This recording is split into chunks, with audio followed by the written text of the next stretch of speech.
Í þessu ætla ég aðeins að fjalla hjálpartæki í kynlífi og gagnsemi þeirra fyrir kynlíf og kynlífsheilbrigði. Og þarna sjáum við sexual rights eða réttindi kynverundar sem eru mannréttindi á sviði kynheilbrigði. Og það má segja að sumt af því eigi beint við þegar við ræðum hjálpartæki í kynlífi. Bæði hvað varðar réttindi kynferðislegra ánægju, réttindi kynferðislegs einkalífs, réttindi til að upplifa kynlíf, tjá þær, tjá tilfinningar og til að fá upplýsingar þessa hluti og til að fá kynheilbrigðisþjónustu. Þetta kemur inn á margvísleg réttindi. Mér langar að byrja á að fjalla aðeins almennt hjálpartæki í kynlífi. Myndin hér er á tómum kassa og mér þykir leitt að ég hef ollið ykkur vonbrigði með því að koma ekki með fullan kassa af dóti og tína það upp sem gæti verið í honum. En við erum reyndar á byrjunarreit, við ætlum núna að tína ofan í hann. Af því nú erum við að byrja þetta verkefni og byrja þessa umræðu og svona gera þetta sem hluta af öðrum hjálpartækjum. Þannig að það er margt sem getur farið ofan í kassan. En, hafa þetta bara. En á Landspítalanum eru samt til hjálpartæki fyrir og ég kom reyndar með eitt þeirra hérna. Hún getur náða hérna ofan í pokann. Það eru vaginal dilatorar sem ég get látið ganga hérna á eftir. Þið getið kíkt ofan í pokann ef þið viljið. Og síðan líka til rispumpur hérna á spítalanum og Hólmfríður Traustadóttir, þvagfæraráðgjafi og göngudeild þvagfæralækninga, hún sýnir þetta sem hluta af sinni fræðslu. Þannig að það eru til auðvitað hjálpartæki í kynlífi nú þegar á Landspítalanum, en kannski ekki í nógu miklu mæli eða í það sem að úrvalið er nógu mikið. En fyrst nokkuð atriði sem vert að undirstrika. Hjálpartæki í kynlífi eru fyrir alla, jafnt heilbrigða sem sjúka, jafnt hreyfihamlaða sem aðra. Og það mætti normalisera notkun hjálpartæki í kynlífi meira og þetta er undir liður í því. Það mætti einnig bæta fræðslu og þjónustu í verslunum og þá er ég ekki að tala endilega kynlífshjálpartækjabúðir eða hjálpartæki ástarlýsins búðir, heldur lyfjaverslanir sem hafa kannski svona að einhverju leyti verið með hjálpartæki í kynlífi þá aðalega sleipiefni. Þeim er að fjölga hjálpartækjum og fleira. Og það myndi fá fleiri til að hætta sér inn í verslanir í leita að hjálpartækjum í kynlífi af því ég heyri oft sjúklinga tala þetta að þeir þori ekki eða hreinlega treysti sér til að fara inn í margar þessum hefðbundnu verslunum sem versla með hjálpartæki. Það verður svolítið feimið við það og finnst það eitthvað líður ekki alveg nógu vel með það. Þannig að þá þurfum við að gera eitthvað í því, bæta umhverfi þar sem að svona græjur eru sýndar einhvern veginn, þannig að fólki líði betur. Og það er heldur ekki mikið til að fræðsluefni fyrir sjúklinga eða starfsfólk hérna á spítalanum hjálpartæki kynlífs almennt, nema eins og ég sagði áðan á göngudeild þvagfærasjúkdóma, þar sem að rispumpurnar eru og hún sýnir sprautulyfin, hvernig þau eru notuð og sýnir myndband af því og eins á geisladeildinni, þar geta þau sýnt vaginal dilatorana. En þessi hjálpartæki, þau koma víða að notum líka í svonefndri kynlífsendurhæfingu eða sexual rehabilitation. Það er svið endurhæfingar sem miklu minna er rannsakað en er gert, samanborið við önnur málefni í endurhæfingu.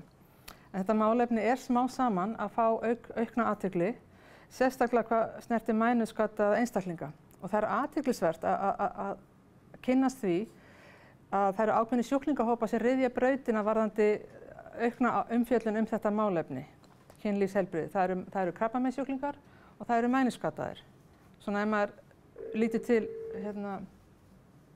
lítur til landslagsins bæði hérna heima og erlendis. En heilbrigðisstéttir eru farnar að ranka við sér, ágætlega, varðandi krabbameini hérna á Íslandi. Og mér langar að líka dreifa hérna einum bæklingi klofinn hrygg sem er frá sjúkrahúsi í Noregi og þar er fjallað kynlífshjálpartæki í almennu bæklingi klofinn hrygg og kynlíf og kynheilbrigði. Þannig ég ætla líka að láta hann ganga bara svona til að sýna ykkur að þetta getur verið hluti af heilbrigðisumfjöllun. Og árið 1986 þá skilgreindu bandarísku iðjuþjálfasamtökin að kynlífsatferli eða sexual expression væri einn þáttur í athöfnum daglegs lífs. Og kynlífsvirkni þá sett við sama borð og það að klæðast, matast, klósettferðir og allir þetta hluti af endurhæfingu. Og að því hjálpartæki eru þetta ekkert annað eins og önnur tæki sem að auðvelda daglegt líf, þar með talið kynlíf. Og það ekki óraunhæft að ætla að mínu mati að hjálpartæki nánusamskipta verða í framtíðinni meðal hjálpartækja sem hjálpartækjamiðstöð Sjúkratrygginga Íslands gæti útvegað og haft úrval og auðveldað umsóknir á því sviði og greitt götu fólk sem þarf á því að halda, jafnvel niðurgreitt og slíkt. En þetta allt svona framtíðarmúsík, þetta hluti af því sem við þurfum að gera sem málsvarar sjúklinga í þessum efnum. Ef maður fer inn á vef danska velferðarráðuneytisins, þá er að finna efni þar á vefnum kynlífshjálpartæki undir sexuelle hjálpemiðlar og þykir ekki tiltökumál. En hjá okkur hefur þetta verið svona í bannhelgi. Þetta eitthvað sem við vitum af en við erum ekki að sinna. Nú langar mig aðeins að kynna helstu flokka hjálpartækja í þessu sambandi og það máttu skipta. Já, það var þetta. Áður en geri það, þá ætla ég að segja hvar þetta getur komið að gagni. Og þarna fólk alveg ofan í kassan að leita hvar að finna eitthvað. En hjálpartæki geta komið að gagni varðandi breytta kynsvörun. Kynsvörun það sem gerist í líkamanum við kynferðislega örvun. Til dæmis hjá sjúklingum með taugasjúkdóma eða sykursýki og eiga erfiðleikum með ris, sáðlát og eða fullnægingu sem síðan gerir fólki erfiðara fyrir að njóta þessa þáttar í kynlífsánægju. Það getur komið að gagni hvað varðar skerta hreyfigetu og hvort sem hún meðfædd hreyfiskerðing eða áunnin hreyfiskerðing og hjá þeim sem glíma við langvinna sjúkdóma af ýmsum toga. Það getur komið á notum varðandi spasma. Það hefur til dæmis sýnt sig að titrarörvun á penis getur minnkað spasma hjá körlum með mænuskaða. Það getur komið að gagni varðandi í að ná fram sæði þegar ófrjósemisvandi að stríða hjá til dæmis mænusköttuðum og svo framvegis. En þessi hjálpartæki eru margvísleg og því nauðsynlegt að kynna sér úrval þeirra og hvað henta viðkomandi. Það ekkert meitlað í stein í þeim efnum og oftast í lagi að prófa sig áfram og leyfa hugmyndaríkinu að njóta sín. Á vefnum kynlífogveikindi.is efni af vefnum kynlífogkrabbamein.is og þarna að finna bækling sem heitir Pleasurable sexual devices og ég bara hvet ykkur til að fara inn á hann og skoða. Það margt af því sem ég að ræða Hvað segir þetta heiti? Kynlífogveikindi.is. Það að finna ágætisbækling á ensku hjálpartæki í kynlífi. Og á netinu víða hægt að finna gott efni, þannig að það vantar svo sem ekki það. Efnið til staðar en við höfum kannski ekki aðlagað það eða erum farin að nýta okkur það neitt mjög mikið. Já, halda áfram.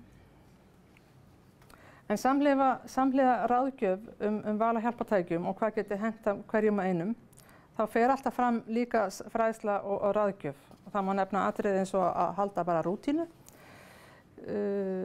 Í sambandi við þessi mál, tímasetningu í kynlífi, stunda kynlífi þeirra virkni lyfja sem eiga að minnka sjúkdómseinkenni eins og verkja, spasma í hámarki. Stunda kynlífi á því tíma dags þegar maður minnst þreyttur, mest hvíldur. Tæma þvagblöðru fyrir ástarleiki, fara í heitt bað, gefa sér góða tíma og henda út í hafsauga. Þeirri mýtu að til að kynlíf geti verið gott þurfi að vera alltaf spontant eða sjálfsprottið. Gott kynlíf gerist innan ramma þegar maður skipuleggur hlutina. Þannig verða sjálfsprottnir hlutir til. Einnig má skoða ólíka samfarastellingar og alls kyns praktísk ráð. Hvernig hægt jafnvel að nota hjólastól sem hjálpartæki og það hægt ef armarnir eru teknir af stólnum. Þá getur konan til dæmis sest klofi yfir karlmannin og svo framvegis. Síðan þarf að gæta að öryggi og forðast hjálpartæki sem eru ofnæmisvaldandi fyrir viðkomandi. Ef það ofnæmi fyrir latex, sílikóni eða öðru. Og svo huga líka getnaðarvörnum gegn mögulegum getnaði og svo líka huga kynsjúkdómavörnum. Passa upp á hreinlæti og vegna breyttra skynjunar ætti að passa upp á húð og slímhúð í sambandi við notkun hjálpartækja og jafnvel ákveðna stellinga. Af því að maður kannski með breytta húðskynni þá maður ekki eins næmur fyrir að passa sig. Tæki geta sum hitnað ef þau eru sett inn í líkamsop. Einnig verður að gæta fyrsta öryggis með notkun tækja sem þrengja að kynfærum. Og svo þarf að passa upp á hyperreflexíu sem skyndilegur hár blóðþrýstingur sem gerist vegna áreitis. Yfirleitt á stað á líkama fyrir neðan mænuskaðann og það er algengast að svona hyperreflexía eða autonóm dysreflexía eins og stundum kallað gerist vegna þandra þvagblöðru eða vegna sársauka áreitis, en það getur líka komið fram í kjölfar kynferðislegrar örvunar. Og þá þarf að passa upp á það og ef einkenni hjaðna ekki á 5 mínútum þá þarf að leita læknisaðstoðar. Nú aðeins flokk